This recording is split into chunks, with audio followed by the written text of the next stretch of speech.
next topic is surface energy. Well, the free surface of liquid possess minimum area due to surface tension. ये तो हमने पढ़ लिया है ना। और आपको ये भी पता है कि टॉप वाले जो होंगे उनकी सरफेस एनर्जी क्या होती है, ज्यादा। पोटेंशियल एनर्जी जो मैंने बोली थी वही तो सरफेस एनर्जी है, क्योंकि सरफेस पे है वो मॉलिक्यूल, उनकी एनर्जी क्या होती है, ज्यादा होती है। क्यों ज्यादा होती है? देखो, क्योंकि आप लोग क्या कर रहे हो, यहां जो अंदर वाले मॉलिक्यूल्स हैं ये ऊपर वाले को क्या कर रहे हैं, खींच रहे हैं।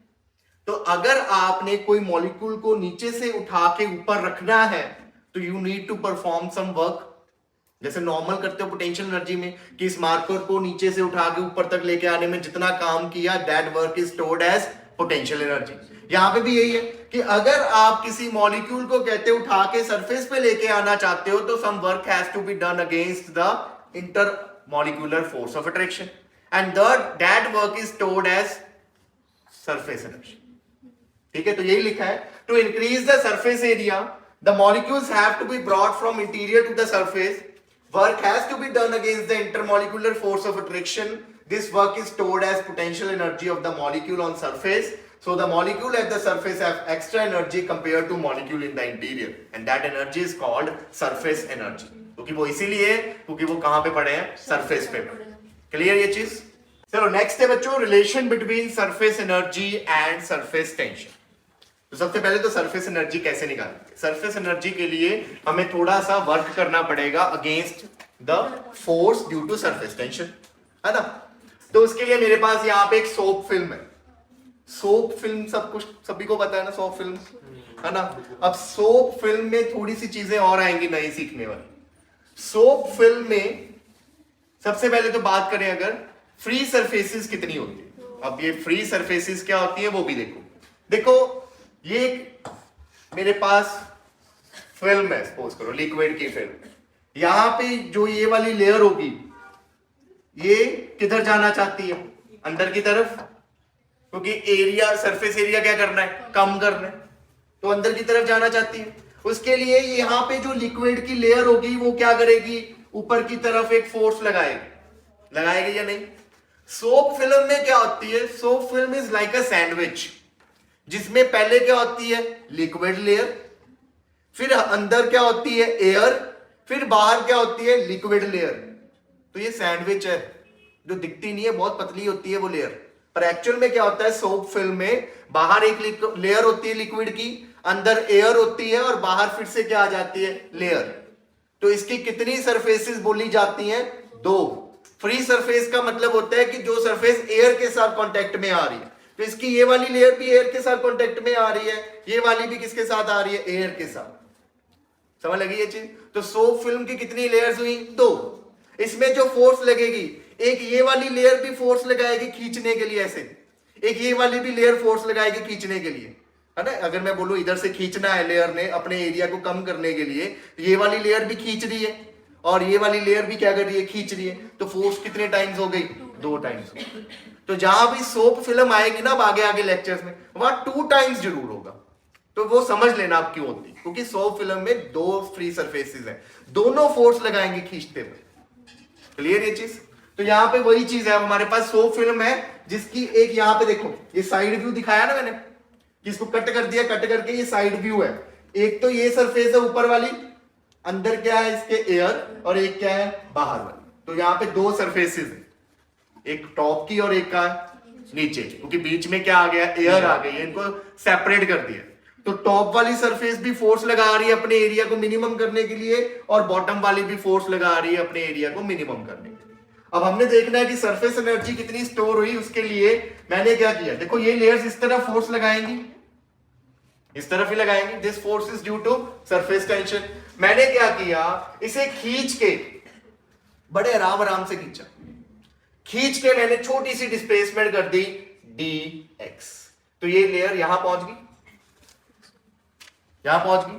तो work has to be done, अपने आप तो आएगी नहीं, तो work done against the surface tension is force into displacement. कितनी डिस्प्लेसमेंट हुई है, dx।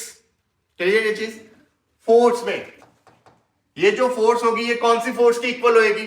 जिसके अगेंस्ट हम काम कर रहे हैं। हम किसके अगेंस्ट काम कर रहे हैं? सरफेस टेंशन के। तो उतनी ही होगी। और हमें पता है सरफेस टेंशन वाली जो फोर्स होगी वो किसके इक्वल होगी? T इंटू 2L हो जाएगा। 2L क्यों हो गया? क्योंकि दो सरफेसेस तो डबल करनी पड़ेगी लेंथ। जैसे अभी आप सीख के आए हो, रिंग वाला केस था, एक बाहर की लेयर थी तो और एक अंदर की थी, तो दोनों की किया था ना ऐड। तो यहां पे भी जो फोर्स लगेंगी बेसिकली, या तो यहां 2F कर दो कि जो फोर्सेस लग रही है वो दो लेयर के कारण है, इसलिए 2F कर दो। अगर यहां नहीं करनी तो आप यहां पे 2L। बस ये 2 का फैक्टर नहीं भूलना, क्योंकि दो लेयर्स हैं। तो एक ये वाली लेंथ है, कितनी है? L, वो खींच रही है आगे से, और एक ऐसी ही L लेंथ किधर होगी? पीछे, जो वो भी क्या कर रही है? अंदर की तरफ खींच रही है। तो दोनों जो है वो ऐड हो जाएंगी, तो कितना हो गया? T into 2L। साथ में क्या आ गया? dx। कोई डाउट यहां तक? इतना वर्क डन हो गया। अगर मैं बोलूं इनिशियल एरिया कितना है? इनिशियल एरिया कितना होगा? या इनिशियल छोड़ो, अगर मैं बोलूं चेंज इन सरफेस एरिया कितना हुआ? कितना एरिया बढ़ गया? इतना ही बढ़ा, which is equal to length into breadth. तो क्या आ जाएगा? L into dx। कितनी लेयर्स थी? दो, तो दोनों का ही बढ़ा है। तो यहां पे क्या आ जाएगा? 2। दो लेयर्स थी, दो फ्री सरफेसेस थी, आगे वाले का भी बढ़ा है और पीछे वाले का भी बढ़ा है। तो this is change in surface area, या बोल दो इसको increase in surface area, delta A. यहां पे देखो ये 2L dx किसके इक्वल हो गया? Delta a. तो वर्क डन किसके इक्वल हो गया? Surface tension into increase in area. And this work done is stored as, this work done is stored as surface energy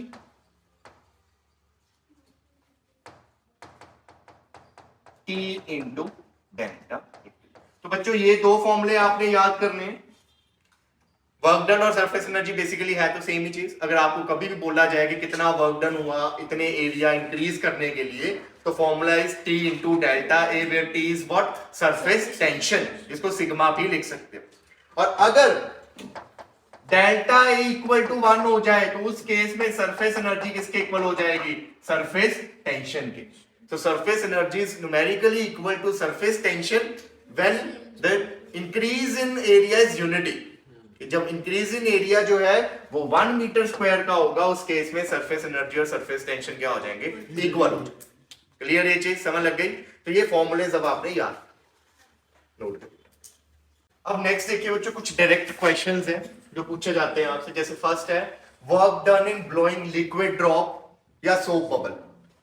अब वर्क डन है, आपने ब्लो करके क्या करना है? उसका एरिया चेंज कर देना, सरफेस एरिया इंक्रीज हो जाएगा। तो जब भी ऐसा कोई क्वेश्चन आए जिसमें सरफेस एरिया इंक्रीज हो रहा है लिक्विड के केस में, तो वर्क डन का अभी मैंने आपको फॉर्मूला लिखा दिया कि क्या होता है? Surface tension into increase in surface area. अब यहां पे इंक्रीज इन सरफेस एरिया में ध्यान देना है दो चीजों का। If the drop is liquid, तब तो लिक्विड ड्रॉप में एक ही फ्री सरफेस होती है। लिक्विड ड्रॉप क्या होता है? अंदर पूरा पानी से भरा होता है, बाहर एयर है, अंदर क्या है? लिक्विड, एक ही फ्री सरफेस है। पर अगर मैं बात करूं सोप बबल की, सोप बबल में क्या होता है? बाहर एयर, फिर इसके अंदर भी क्या होती है? एक लेयर। ये क्या है? फिर एयर। ये क्या है? लिक्विड। ये भी क्या है? लिक्विड। ऐसे होता है ना, सोप बबल में यही होता है ना। तो सोप बबल में आपने ये चीज का ध्यान रखना है कि सोप बबल में कितनी फ्री सरफेसेस होंगी? 2 फ्री सरफेस। तो उसमें जब आपने चेंज इन एरिया लेना है तो उसमें आपको 2 के साथ मल्टीप्लाई खुद करना पड़ेगा।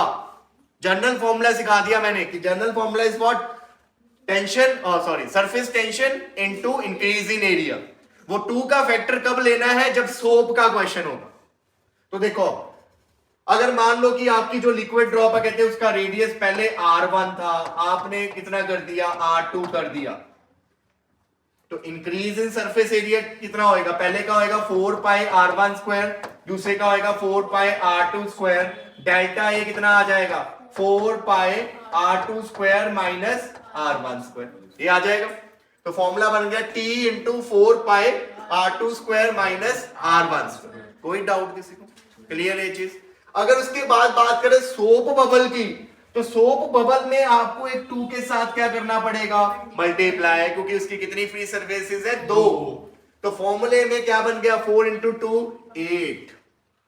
तो ये सोप बबल लिखा हुआ आ गया, तो ध्यान रखना 2 का फैक्टर जरूर लेना है साथ में। समझ गए ये चीज? क्लियर? अब इस न्यूमेरिकल को देखो। Radius of soap bubble is increased from r to 2r। Work done in this process in term of surface tension. तो सोप का क्वेश्चन है, ये रहा formula. Work done is T into surface tension S लिखी है तो S लिख दिया, इंटू 8 पाई r2 कितना है? 2r। Final radius is 2r। 2r का स्क्वायर कितना हो गया? 4r स्क्वायर माइनस इनिशियल कितना है? r का square. 4r square minus r square is 3r square. 8 into 3 24 pi r square s। तो ये रहा आपका यहाँ पे, समझ लगी ये चीज? तो ये डायरेक्ट क्वेश्चन आते हैं आपको। तो अगर आपको फॉर्मूला भूल जाए, सोप बबल का कंसेप्ट नहीं याद रहता, तो बेशक आप सोप बबल के लिए इस फॉर्मूले को याद ही ऐसे कर लो कि work is 2t into delta A. और डेल्टा ए में आप नॉर्मली क्या करते ना? चेंज इन एरिया, वहां आप ये 2 मत लेना, ठीक है? आप सोप बबल का फॉर्मूला ही ऐसे याद कर लो कि 2t into delta A, and delta is normal change in area, final वाला माइनस इनिशियल वाला। जो यहां पे 2 मल्टीप्लाई करते हो, अगर ये नहीं याद रखना है इस तरह की भी, तो यहां पे आप फॉर्मूला ही सोप बबल का ऐसे याद कर लो, 2t डेल्टा है, where delta is normal change in area जो होता है, फाइनल माइनस इनिशियल। ये 2 का फैक्टर यहां नहीं डालना। लिक्विड के लिए नॉर्मल क्या होएगा? t इंटू डेल्टा है। सोप बबल के लिए क्या आ जाएगा? 2t into delta a. तो डेल्टा ए अब लिक्विड के लिए भी वैसे निकलेगा और सोप बबल के लिए भी वैसे निकलेगा, normal 4 pi r2 square minus 4 pi r1। तो this is all up to you कि आपको कैसे इजी लगता है। इस तरह इजी लगता है फॉर्मूला याद करना, या माइंड में रखना कि डेल्टा ए निकालते वक्त 2 के साथ मल्टीप्लाई। चलिए look at this question. Work of 3 into 10 raise to power minus 4 joule is required to done in increasing the size of soap film. Soap film का साइज इंक्रीज करना है आपने। 10 इंटू 6 मतलब लेंथ इंटू ब्रेथ गिवन है, पहले इतनी थी और बाद में कितनी हो गई? 10 इंटू 11। तो सरफेस टेंशन पूछ लिया, अब सरफेस एरिया बढ़ गया तो वर्क का फॉर्मूला लगेगा। तो वर्क का फॉर्मूला क्या बन गया आपका? सोप फिल्म है, या तो टेंशन इंटू एरिया में, एरिया में आप खुद 2 के साथ मल्टीप्लाई कर देना, या फॉर्मूले को याद ही कैसे कर लो? 2t इंटू डेल्टा ए। समझ गए? ये आप पे है कि कैसे याद करना, नहीं तो डेल्टा ए निकालते हो 2 के साथ मल्टीप्लाई। तो अब अगर आपने यहां 2 डाल दिया है, तो अब डेल्टा ए में 2 नहीं डालना, वहां simple final area minus initial. तो final area minus initial, final area आएगा लेंथ इंटू ब्रेथ, कितना हो गया? 110 सेंटीमीटर में है, ये ध्यान रखना, ठीक है? माइनस इनिशियल कितना आ गया? 60, तो ये कितना आ गया? 50 सेंटीमीटर का स्क्वायर। और आंसर्स में सारे यूनिट्स जो आपको एसआई में दिख रहे हैं तो कन्वर्ट कर दो। 50 इंटू 10 की पावर कितना आ जाएगा? -4। उसके बाद वर्क कितना गिवन है आपको? 3 इंटू 10 की पावर -4, यहाँ पे 2t इंटू 50 इंटू 10 की पावर -4, ये कट गया इसके साथ पूरा एज सच। ये बन गया आपके पास 3/2 इंटू 50, ये आ गया t, ये बन गया 3/100 t, ये बन गया 3 इंटू 10 की पावर -2, ये आ गया 3 इंटू 10 की पावर -2 न्यूटन पर metre. So this is your answer. Clear? चलिए देखो बच्चों, कहते हैं 500 erg of work is done in blowing a soap bubble to radius r। सबसे पहले तो 500 अर्ग का वर्क हुआ एक बबल को r रेडियस तक ब्लो करने के लिए। तो देखो सबसे पहले फर्स्ट वर्क डन जो है वो मैंने लिख दिया 500 अर्ग। वो वर्क डन किसके इक्वल होगा? Surface tension into change in area. तो चेंज इन एरिया क्या? पहले तो बबल था ही नहीं, फाइनल एरिया माइनस इनिशियल में तो 0 ही आ जाएगा, और फाइनल क्या हो जाएगा? 4 पाई रेडियस r का स्क्वायर, ठीक है? यही आएगा, साथ में 2 भी आएगा क्योंकि सोप बबल है। क्लियर ये चीज? तो जब भी ऐसा क्वेश्चन है, देखो इसमें 2 क्वेश्चन आ गए। कई बार आपको ये पूछा जाता है कि एक सोप बबल को ब्लो करने के लिए कितना वर्क डन करना पड़ेगा, तो उसमें ये आ जाएगा सीधा आंसर। तो फर्स्ट केस का वर्क डन तो पता है, कहते बताओ कितना एडिशनल करना पड़ेगा केस 2 में कि उसका रेडियस कितना हो जाए 3r। पहले आप क्या गए हो 0 से r रेडियस तक गए हो, अब आप r से कितना जाना चाहते हो 3r। तो अब जो वर्क डन होएगा W2 that is 2t into delta a 2t change in area में 4 पाई फाइनल रेडियस का स्क्वायर मतलब 9r का स्क्वायर माइनस इनिशियल का स्क्वायर r स्क्वायर। अब तो होएगा ना फाइनल माइनस इनिशियल, तो यहां पे कितना आ गया 2t इंटू 4 पाई 8r स्क्वायर, ये W2 आ गया, ये वाला W1 ये वाला W2। W1 की वैल्यू पता है तो बेटर टू यूज रेशो है ना, तो रेशो कर लेते हैं W2 बाय W1। तो W2 में आएगा 2t 4 पाई 8r स्क्वायर और इधर आएगा 2t 4 पाई r स्क्वायर, ये 2t कैंसिल 4 पाई ये कैंसिल r स्क्वायर से r स्क्वायर। तो W2 is 8 times W1, 8 into W1 is 500, तो ये बन गया 4000 अर्ग्स। और अगर जूल में जाना है तो 1 erg equal to 10 raised to power -7 joule. Clear ये चीज, नोटेड डाउन। चलिए look at this NCERT problem. Figure shows a thin liquid film supporting a small weight 4.5 into 10 raised to power -2 newton. तो यहाँ पे ये बच्चों एक लिक्विड फिल्म है, बेसिकली सोप फिल्म ही होगी, वो लिक्विड फिल्म की कोई चीज ही नहीं होती, सोप फिल्म। तो ये सोप फिल्म है एक ऐसे रखी हुई है, जिसके लोअर एंड पे एक क्या लटकाया हुआ है, वेट लटकाया हुआ है, कितना 4.5 into 10 raised to power -2। Length given है आपको यहां से लेके यहां तक कितनी है 40 सेंटीमीटर। कहते हैं कि यहां पे एक ये ली अब फिल्म और एक कुछ इस तरह की फिल्म ली। कहते हैं कि बताओ अगर टेम्परेचर सेम है लिक्विड भी सेम है तो इन दोनों पे कितना कितना वेट आप सस्पेंड कर सकते हो मैक्सिमम। इसमें कितना कर सकते हैं 4.5 into 10 raised to power -2 metre. सबसे पहले तो ये देखते हैं यहां पे कितनी फोर्स लगेगी। देखो क्वेश्चन ऐसे भी आ सकता है, सिंपल ये पार्ट आए और बोले लिक्विड की सरफेस टेंशन निकालो। 2 क्वेश्चन है यहां, एनसीईआरटी में ही पढ़ा वो भी क्वेश्चन, तो वो भी साथ में सीख लो। अगर ये बच्चों इसके वेट को बैलेंस कर रहे हैं तो कैसे करेगा, इसका वेट नीचे लगेगा mg, यहां पे लिक्विड फिल्म ऊपर की तरफ जाना चाहती है, अपना सरफेस एरिया क्या करना चाहती है कम ड्यू टू सरफेस टेंशन। तो यहां पे जो फोर्स लगेगी वो कौन सी होएगी सरफेस टेंशन वाली। अगर ये यहां पे बैलेंस्ड है weight, it mean surface tension वाली फोर्स किसके इक्वल होगी mg के। सरफेस टेंशन वाली फोर्स किसके इक्वल होती है वैसे, क्या फॉर्म लगता है T into L, but it is a soap film तो कितनी फ्री सरफेसेस 2, तो क्या आ जाएगा 2T इंटू L। ये 2 का फैक्टर याद रखना है। अब आपने जब भी सोप फिल्म होगी तो 2 का फैक्टर साथ में मल्टीप्लाई में आ जाएगा। और यहां क्या आ गया M into G।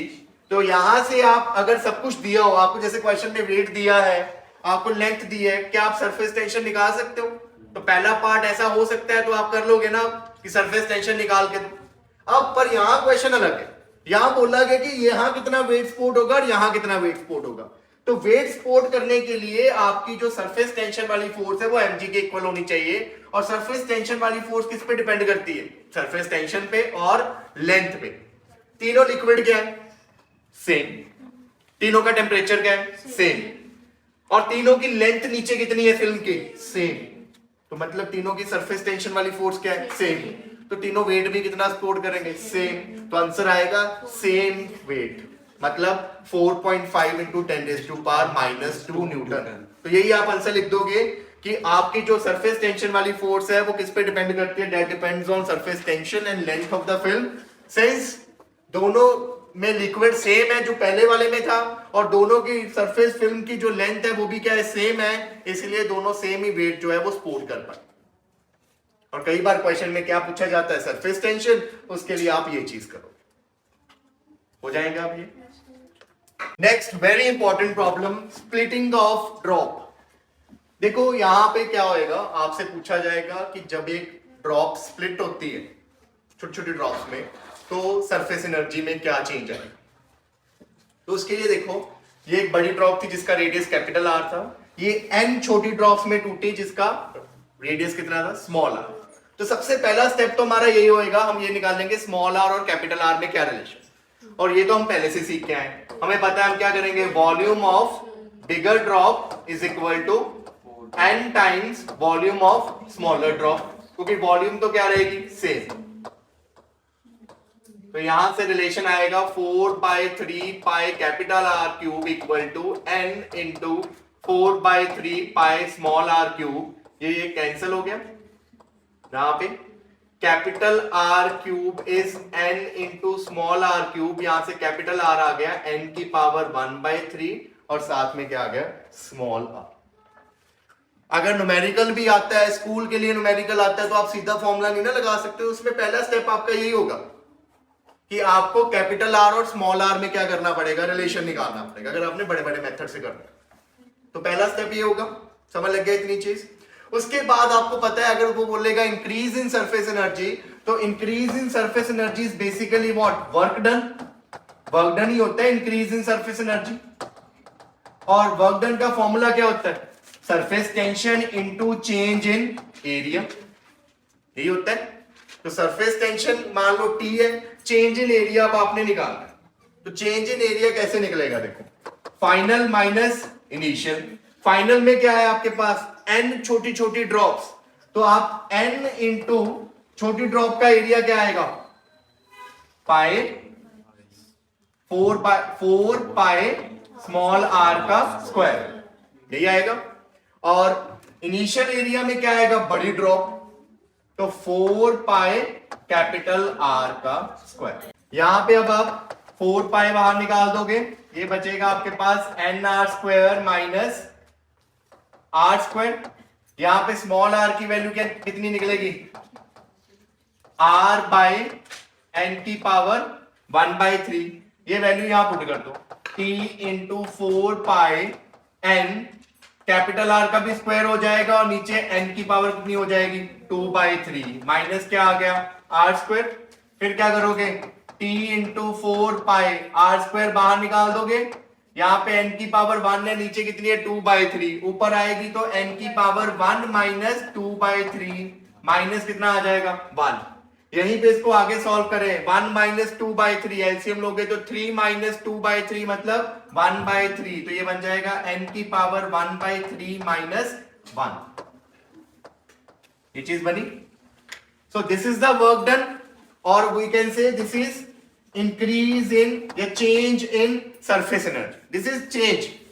We don't know कि ये इंक्रीज हुई है या डिक्रीज हुई, this is just change in surface energy. तो इंक्रीज की जगह यहां पे मैं पहले लिखता हूं चेंज इन सरफेस एनर्जी, ठीक है, this is change in surface energy. तो कभी भी क्वेश्चन आया कि भी ड्रॉप टूटी है, चेंज इन सरफेस एनर्जी निकालो, तो या तो ये मेथड को फॉलो करते करते यहां तक पहुंच जाना इधर, और या आप क्या करो, फॉर्मूले को याद करो।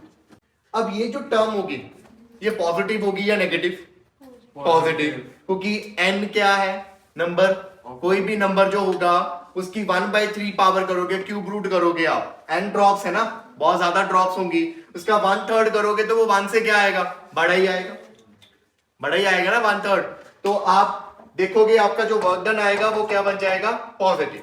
अगर वर्क डन पॉजिटिव है तो डेल्टा एस क्या आएगा, पॉजिटिव। इसका मतलब फाइनल सरफेस एनर्जी ज्यादा होगी और इनिशियल क्या आएगी, कम, तो इसमें क्या बोला जाएगा कि सरफेस एनर्जी क्या हो गई, इंक्रीज होगी। So whenever a big drop breaks into small drops, big drop break into small drop, there is always increase in surface energy। और अगर बच्चों उल्टा हो जाए, अगर अब स्मॉल ड्रॉप्स जो थी वो कंबाइन होके बड़ी बन जाए, बिग ड्रॉप, तो उस केस में जो आपका ये फॉर्मूला होगा चेंज इन सरफेस एनर्जी या वर्क डन का, उसमें सिर्फ एक चीज का डिफरेंट होगा, वो क्या, ये जो टर्म है ये उल्टी हो जाएगी, क्योंकि ये अब बन जाएगा आपका इनिशियल एरिया और ये क्या बन जाएगा, फाइनल, उल्टा हो जाएगा ना। तो सिर्फ फॉर्मूले में चेंज क्या आएगा, अब ये जो अंदर वाली टर्म है ये आगे 1 आ जाएगा और पीछे क्या आ जाएगा आपके 1 माइनस n1/3, इतना चेंज आ जाएगा। तो इस केस में जो बच्चे सरफेस एनर्जी में चेंज आ रहा है वो क्या है, पॉजिटिव या नेगेटिव, नेगेटिव। तो इस मींस कि यहां पे जो सरफेस एनर्जी होगी वो क्या होगी, डिक्रीज होगी।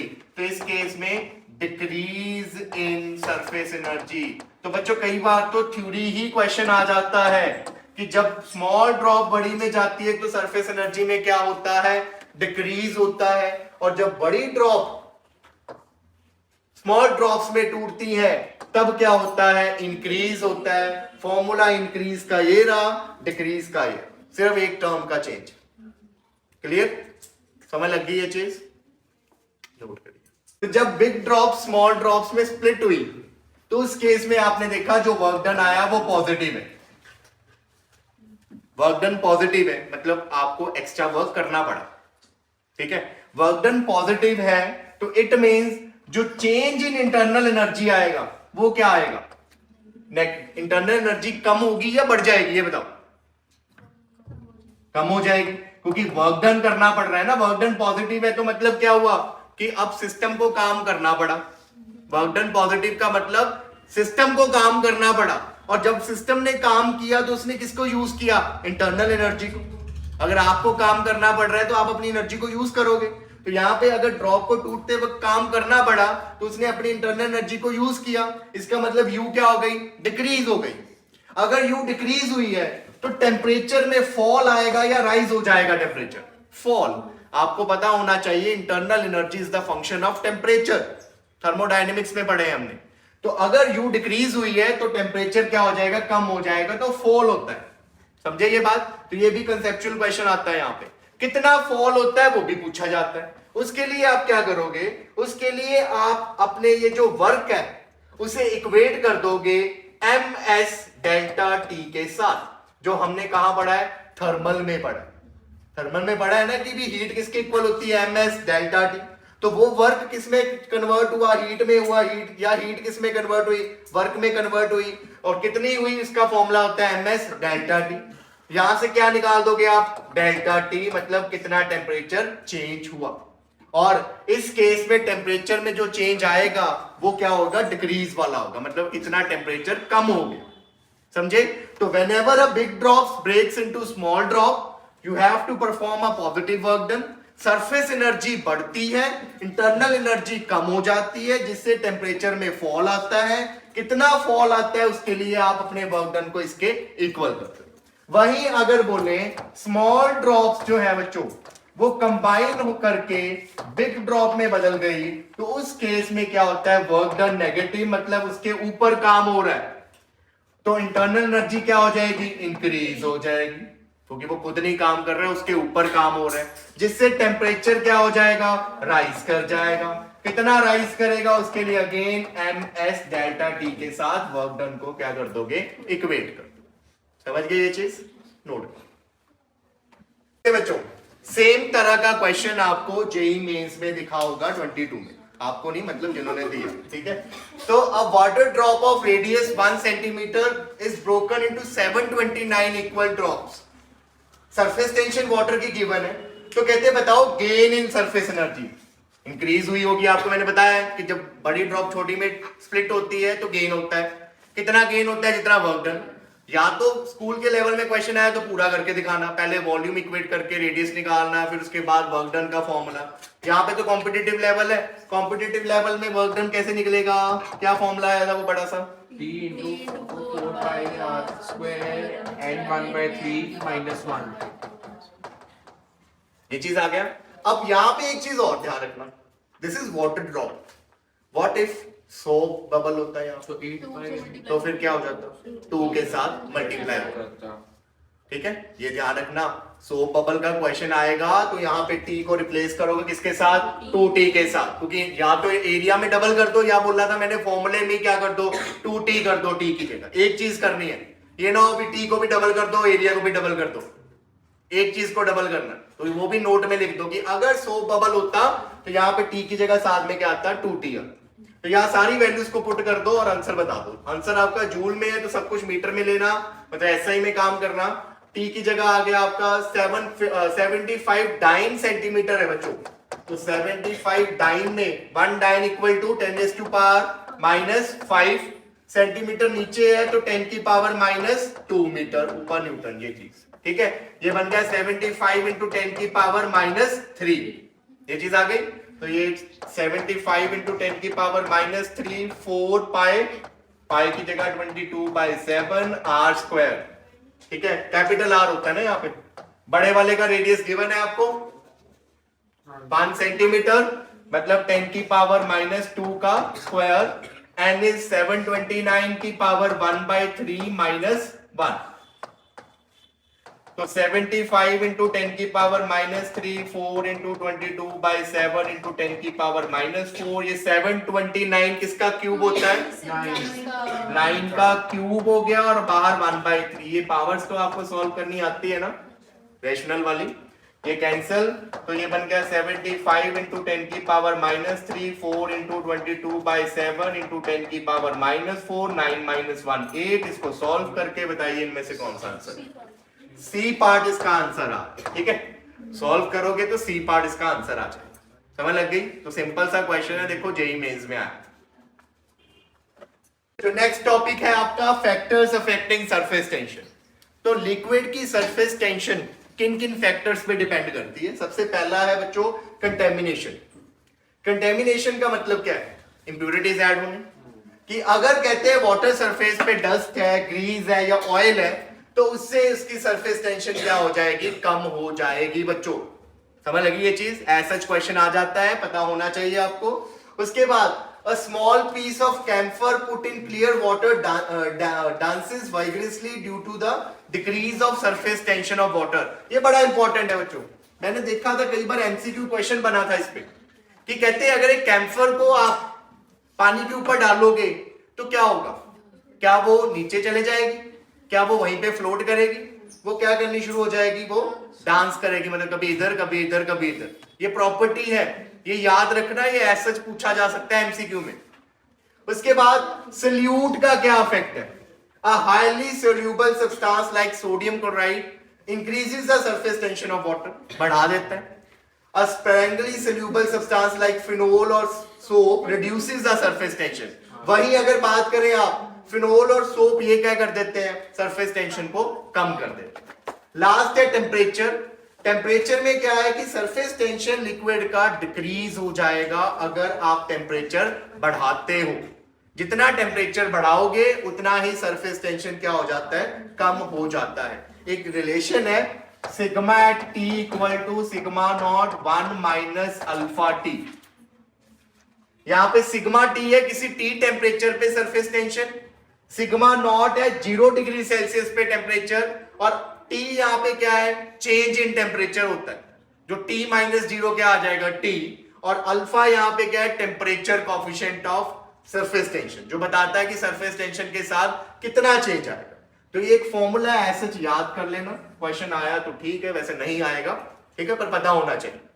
समझ लगे? So these are the 3 factors जिससे सरफेस टेंशन क्या हो जाती है? चेंज हो जाती है। और यहां पे एक इंपॉर्टेंट चीज और है जिसपे एक बार एमसीक्यू आया है पीवाईक्यू में, क्रिटिकल टेम्परेचर। टेम्परेचर बढ़ाओगे सरफेस टेंशन क्या हो जाएगी? कम हो जाएगी। एक टेम्परेचर तो ऐसा आएगा बढ़ाते बढ़ाते जिसपे सरफेस टेंशन बिल्कुल क्या हो जाएगी? 0। एक टेम्परेचर तो आएगा ना ऐसा जिसपे सरफेस टेंशन 0 हो गई, उस टेम्परेचर को क्या बोलते हैं हम? Critical temperature. तो यही क्वेश्चन था कि क्रिटिकल टेम्परेचर पे सरफेस टेंशन कितनी हो जाती है? तो 0 हो जाती है। समझ गए ये चीज?